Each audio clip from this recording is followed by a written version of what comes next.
राधे राधे जी। जैसा कि पहले आपको सूचना दे दी गई थी कि पूज्य बड़े महाराज श्री महाराज जी को 84 कोस की यात्रा करवाने वाले हैं।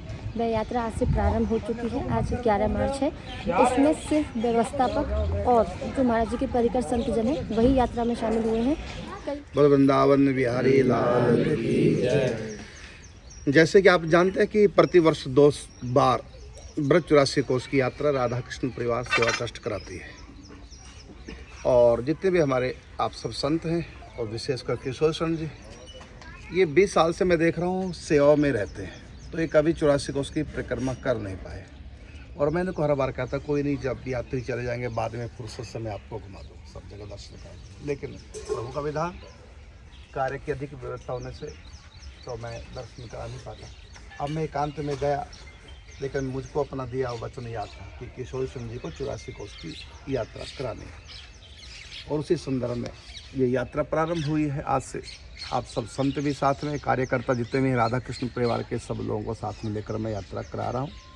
तो सबसे पहले आप सब भक्तों ने दर्शन किए 84 कोस यात्रा के प्रथम दर्शन गोवर्धन से चले हम आश्रम से, गिरिराज जी से चंद्रसरोवर, जहाँ पर सूरदास जी रहते थे, जिन्होंने 1.25 लाख पदों की रचना की। सूरसागर नाम का ग्रंथ आपने बनाया, उसमें सबसे प्रसिद्ध उनका पद है जो हमने स्कूलों में पुस्तकों में हिंदी की पढ़ा, कविताओं में, मैया मोरी मैं नहीं माखन खाए। तो सूरदास जी की तपस्थली के दर्शन किए। रास के समय चंद्रमा, क्योंकि 6 महीने की रास हुई, तो जिस जगह चंद्रमा स्थिर रहे तो चंद्रसरोवर के नाम से स्थान है। तो चंद्रसरोवर के दर्शन किए। तो जैसे ठाकुर दास बाबा के दर्शन किए, बैठकों के दर्शन किए आपने, श्री वल्लभाचार्य जी के और गोसाई जी के। उसके बाद पैठा गाँव के दर्शन किए। तो वहाँ की लीला आप सबने वहाँ सुनी। एक बार मैं फिर थोड़ा सूक्ष्म रूप से बताना चाहूँगा कि ठाकुर जी लुका छिपी का खेल करते छिप गए, और जब गोपियाँ आई तो ठाकुर जी ने चतुर्भुज रूप धारण कर लिया, जो मुझको पहचान ना पाए, तो ऐश्वर्य रूप धारण कर लिया। लेकिन जिस पेड़ के नीचे ठाकुर जी छिपे थे तो पेड़ इतना प्रसन्न हुआ, तो एकदम अष्ट सात्विक भाव उसमें है, तो कांपने लगा। तो दूर से जब देखा सखियों ने, राधा रानी ने, कि ये वृक्ष कांप रहा है, आनंद के मारे कंपन हो रहा है, इसका मतलब यहाँ ठाकुर जी छिपे हैं। और फिर मिल भी गए ठाकुर जी वहाँ। बाद में ठाकुर जी ने वृक्ष से कहा, क्योंकि यहाँ के वृक्ष कोई साधारण तो है नहीं, सब ऋषि मुनि है, भाई हम लुका छिपी का खेल कर रहे थे, मैं छिप गया था, तुमने प्रसन्नता व्यक्त करके सांकेतिक भाषा में क्यों बता दिया? तो जैसे कोई गलती करता है उसके कान ऐंठ देते हैं, तो उस वृक्ष ने गलती की तो भगवान ने उस वृक्ष को पकड़ के ऐंठ दिया। तो वृक्ष आज भी, आपने उस वृक्ष के दर्शन किए, उसमें रखा हुआ है वो वृक्ष आज भी। और उसका, क्योंकि सूख गया पुराना वृक्ष था, तो वो तना जो ऐंठ दिया था आज भी शीशे में रखा, उसके आप सबने दर्शन किए। फिर चतुर्भुज रूप में भगवान नारायण के दर्शन, क्योंकि वहाँ चतुर्भुज रूप से प्रकट हुए थे। और जब भगवान ने गिरिराज जी को उठाया तो उसी स्थान से भगवान ने नीचे गिरिराज जी के उसमें प्रवेश करके उंगली पे धारण किया। तो वहाँ भगवान ने चतुर्भुज रूप धारण किया था उस वहाँ भी। तो 2 भुजाओं से बंसी, और एक से गिरिराज जी और दूसरा लकुट हाथ में लिए, तो चतुर्भुज रूप धारण किया। इसी रूप की मीरा उपासक थे, मीरा के प्रभु गिरधर। तो जहाँ से भगवान ने गिरिराज जी को नीचे प्रवेश करके उठाया, वो आज भी वो स्थान चतुर्भुज के नाम से प्रसिद्ध। दर्शन किए। उसके बाद आप यहाँ आए, चौथा स्थल है 84 कोस अंतर्गत आप सब भक्तों के लिए, तो संतों के लिए, तो ये है श्याम ढाक। ये वही स्थान है, दान घाटी पे सखियाँ कहती ठाकुर जी से, ठाकुर जी दान मांगते थे, तो सखियों ने अंत में ठाकुर जी से कहा कि ठीक हम दान देंगी तो पत्ता तोड़ के लाओ जिसमें दही माखन देगी। तो यहाँ पर ठाकुर जी से वन में पत्ता तोड़ने के लिए आए।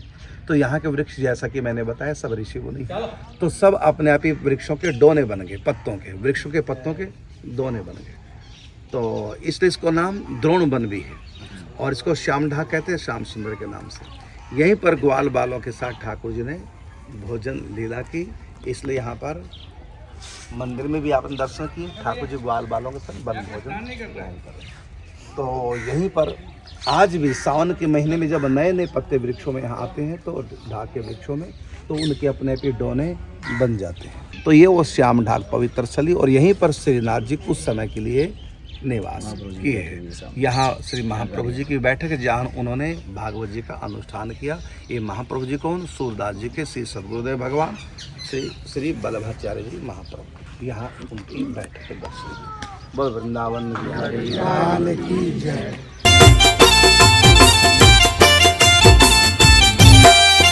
तू पंख लगा दे श्याम मुझे उड़ अभी बिरज में आऊं।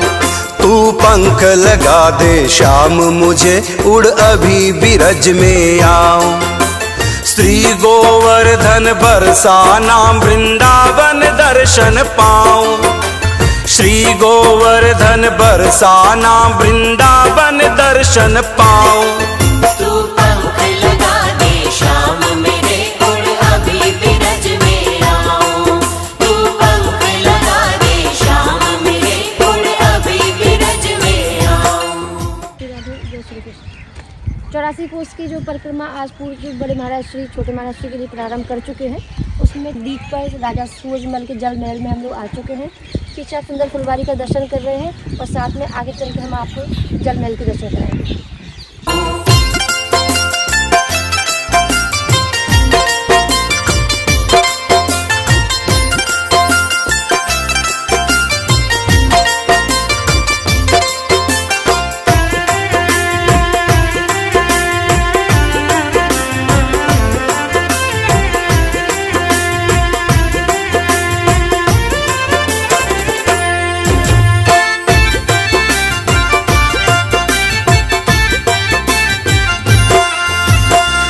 राधा कुंड मानस गंगा। श्री राधा कुंड मानस गंगा। नहाके कर लो तन मन चंगा। नहाके कर लो तन मन चंगा।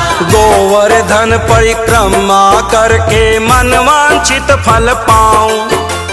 गोवर्धन परिक्रमा करके मन वांछित फल पाऊं।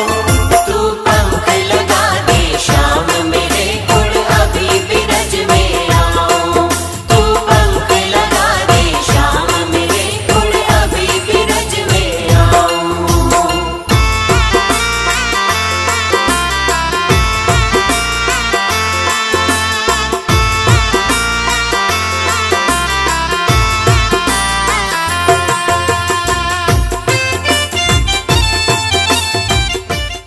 ये देखो दो वाइट वाइट दो देख रहे हैं ना पहाड़ियाँ, एक ये एक ये इधर, ये तीन डिवाइड हो गए।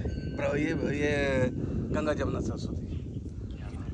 जब बरसात का मौसम होता है इसमें भी जल बहता है, इसमें से भी जल बहता है ऊपर से, और इसमें से भी जल बहता है।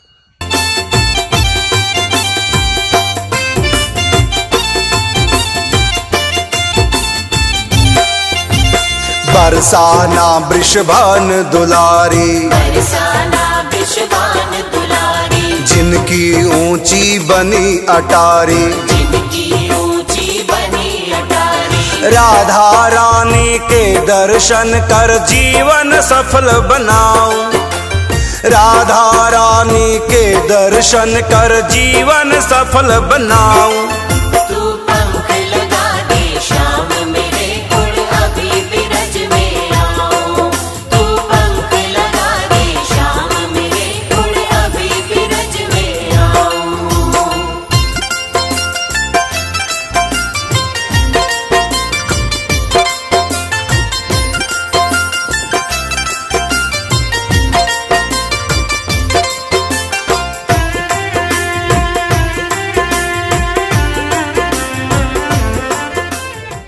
ये आगे चरण चिन्ह पंजा, वो लकुटी के डंडे का निशान, इधर वो पंजा अंगूठे का निशान। इसका नाम है चरण पहाड़ी।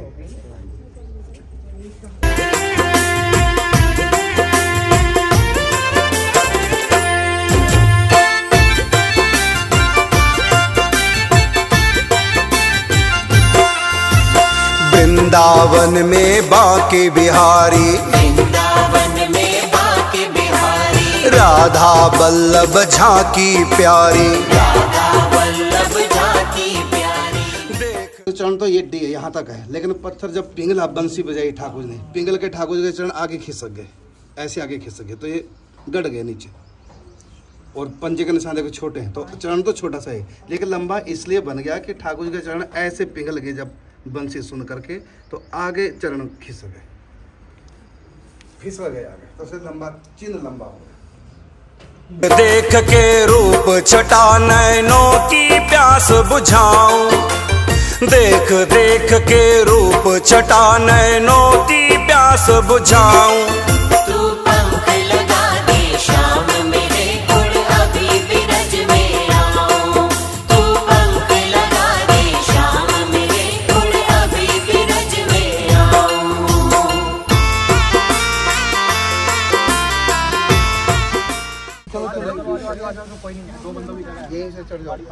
महाराज जी कह रहे हैं जिन्होंने दर्शन कर लिए वो नीचे उतरो ताकि पीछे वाले आ सके। श्री राधे, ये ठाकुर जी के जो कंडला टूटा था उसके हीरे के जो चीन है वो है।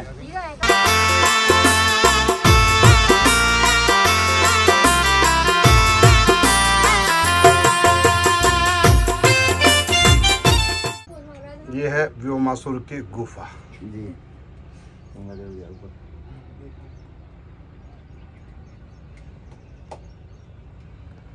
ये हमारे किशोरी की शरण में रहने वाले हैं।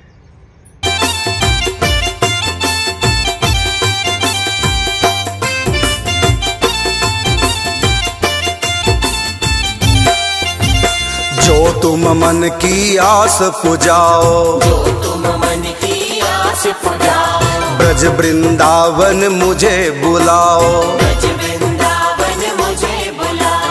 आठों याम करूँगा सेवा, करुण दास बलि जाऊं, आठों याम करूँगा सेवा, करुण दास बलि जाऊं।